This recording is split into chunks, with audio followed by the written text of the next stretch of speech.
Welcome to our exploration of what transpires when we choose to let go of our attachments and stop caring in the conventional sense.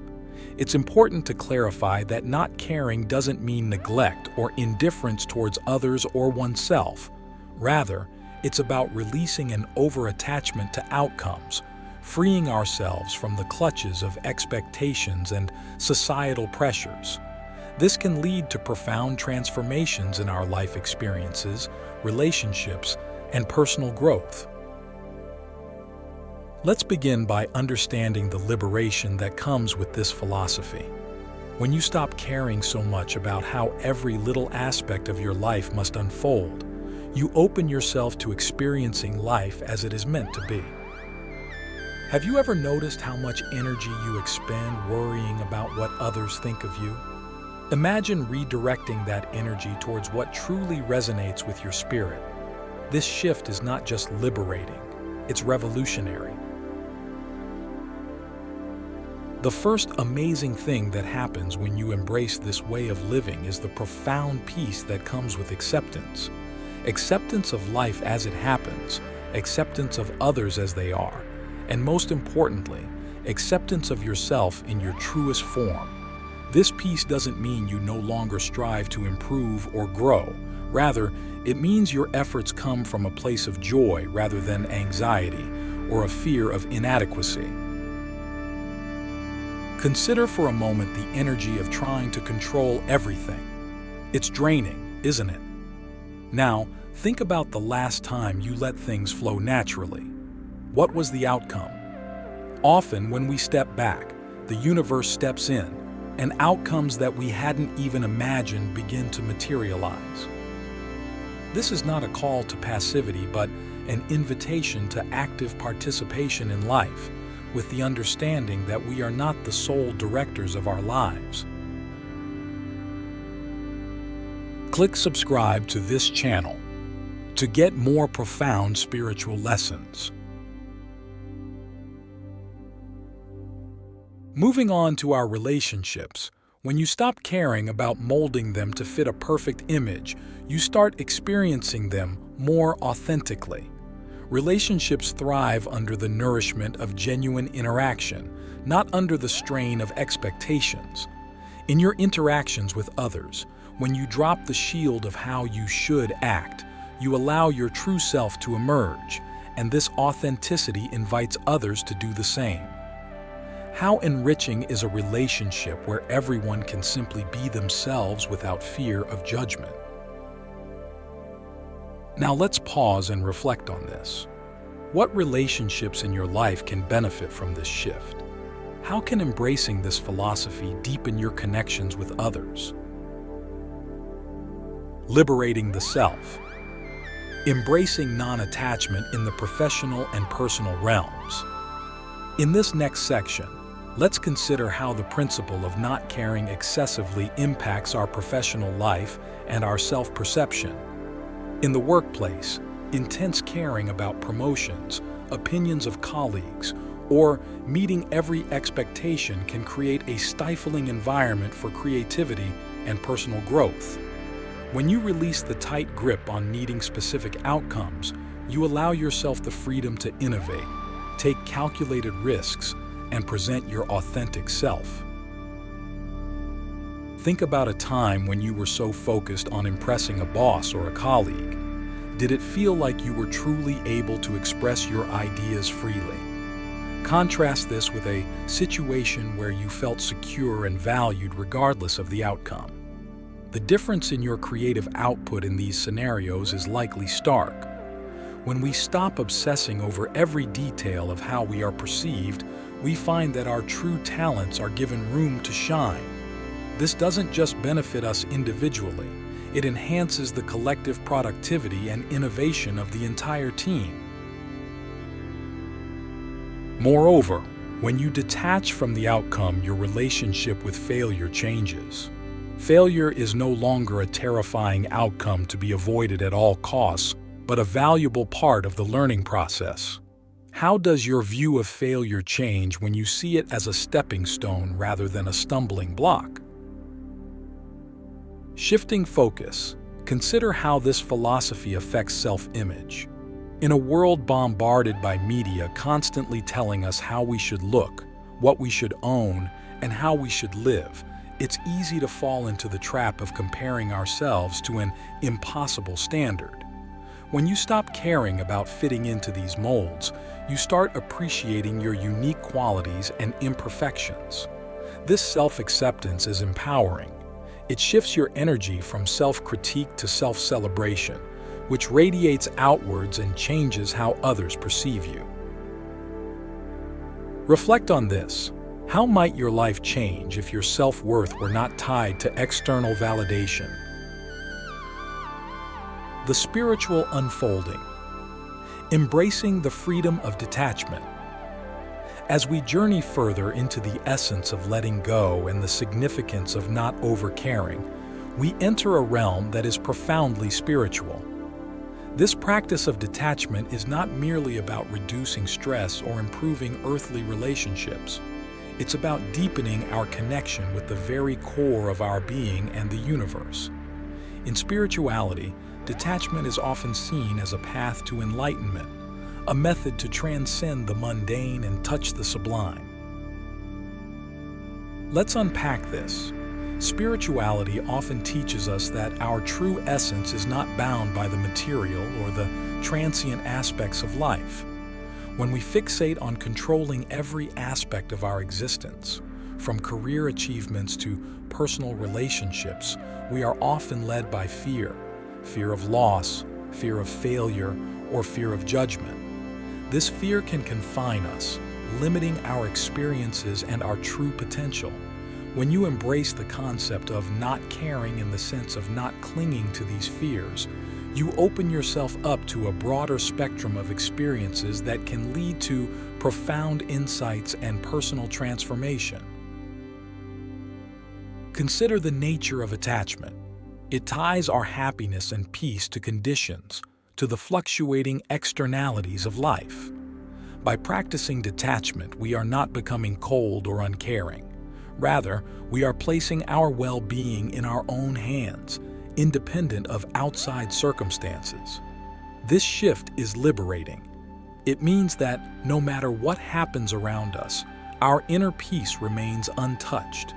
It's like becoming the eye of the storm, calm and serene even as chaos whirls around. This detachment also changes how we interact with the concept of desire. Desire is often seen as a driving force behind human action, and while it can motivate us toward achieving great things, it can also lead us to immense suffering when unfulfilled. By reducing the intensity of our desires, we reduce our suffering. What remains with us is a purer form of intention, one that seeks joy in action itself rather than the outcomes. This means living more fully in the present, engaging with our activities and relationships more deeply, because we are no longer solely fixated on the end results. Imagine living each day with this mindset.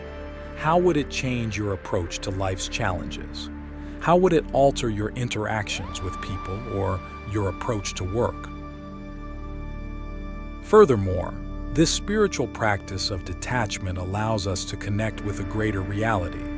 When we let go of our narrow focus on personal gains and losses, we begin to see life as an interconnected tapestry.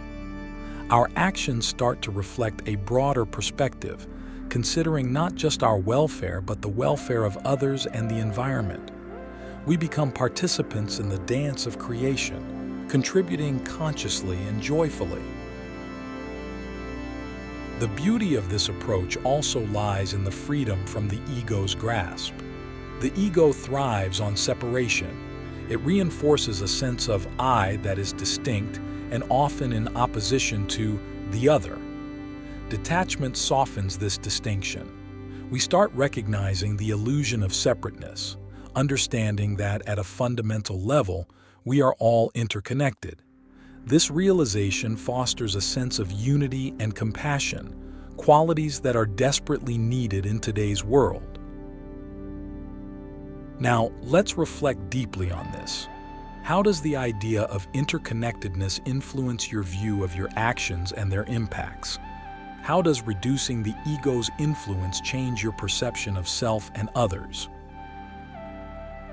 As we prepare to explore the final dimensions of what happens when you embrace the philosophy of not caring too much, remember that this is about enriching your life with freedom, peace, and an expansive sense of being. It's about moving from a place of restriction to a space of limitless possibilities. Transcending the mundane, the culmination of detachment in a life of fulfillment. As we approach the culmination of our exploration into the transformative impact of embracing a philosophy of not overcaring, it's crucial to recognize how this seemingly simple shift can lead to a life replete with fulfillment and authenticity. This final discourse aims to weave together the threads of peace, freedom, and spiritual awakening that detachment nurtures, illustrating how these elements combine to elevate our existence beyond the ordinary constraints of daily life. When we talk about fulfillment, we often envision achieving specific goals or reaching a state of constant happiness. However, true fulfillment is more about embracing each moment, regardless of its content, with equanimity and grace. It involves finding meaning in the journey, not just the destination. This state is naturally facilitated by the practice of detachment, where our dependency on specific outcomes diminishes and our appreciation for the present moment intensifies. One of the most profound impacts of this way of living is the cultivation of inner resilience. Life is inherently unpredictable and often challenging. When we're overly attached to people, outcomes, or personal identities, each shift or loss can lead to significant emotional turmoil. However, when you cultivate detachment, you develop a robustness that allows you to face life's uncertainties with a calm and balanced approach. You learn to adapt and respond to changes and challenges, not with fear or resistance, but with a wise acceptance that everything is part of a greater flow. This resilience is closely linked to the concept of inner peace, which we've touched upon in our discussions. Inner peace arises from the understanding and acceptance that we can control our actions and intentions, but not always the outcomes. When we internalize this, our mental and emotional landscapes shift dramatically. We are no longer slaves to our expectations or to the fluctuations of our external circumstances. Instead, we find peace in knowing that we are doing our best in the present moment, which is all that truly is within our control. Moreover, the practice of detachment enhances our ability to love freely and without conditions. When we stop caring about fitting relationships into predefined boxes or expecting certain behaviors from others, we open our hearts to love more genuinely. We love not for what we can gain or fear to lose, but simply for the joy of loving. This unconditional approach not only deepens our relationships, but also expands our capacity for compassion. We become more understanding and empathetic, recognizing that everyone is on their unique path, just as we are. This expansion of love and compassion has ripple effects beyond our personal lives. It influences our interactions with the broader community and the world at large. When you operate from a place of deep understanding and peace, you contribute positively to the world around you. Your actions, influenced by a philosophy of mindful detachment, promote harmony and understanding within your community. You become a beacon of stability and compassion, qualities that are contagious and inspire others to explore their paths to inner peace. Let's consider the environmental implications of this philosophy. In a world where consumerism and materialism often dictate behaviors, choosing to detach from these values can lead to more sustainable living practices. When we stop caring about acquiring the latest gadgets or following every trend, we reduce our ecological footprint. we make choices that are not only good for us but are also considerable of the planet. This shift is crucial in today's world, where sustainability needs to be embedded in every action. Furthermore, detachment fosters creativity and innovation. When you are not bound by fear of failure or overly rigid expectations, your mind is freed to explore new ideas and possibilities. This freedom can lead to significant discoveries and innovations, both in personal projects and in professional endeavors. Creativity thrives in an environment where it is not stifled by undue pressure or fear, and detachment provides just that environment. In conclusion, embracing the principle of not caring too much about the minutiae of life does not mean abandoning responsibility or care for others. Instead, it invites us to experience life more fully, with a clear focus on what truly matters. It encourages us to live authentically, love unconditionally, and leave a positive imprint on the world. As we wrap up this exploration, I invite you to reflect on how integrating detachment into your life can transform your experiences and relationships. How will you implement this wisdom to lead a more peaceful, fulfilled, and meaningful life? Thank you for embarking on this profound journey with me. May the insights gained here guide you towards a richer, more enlightened path.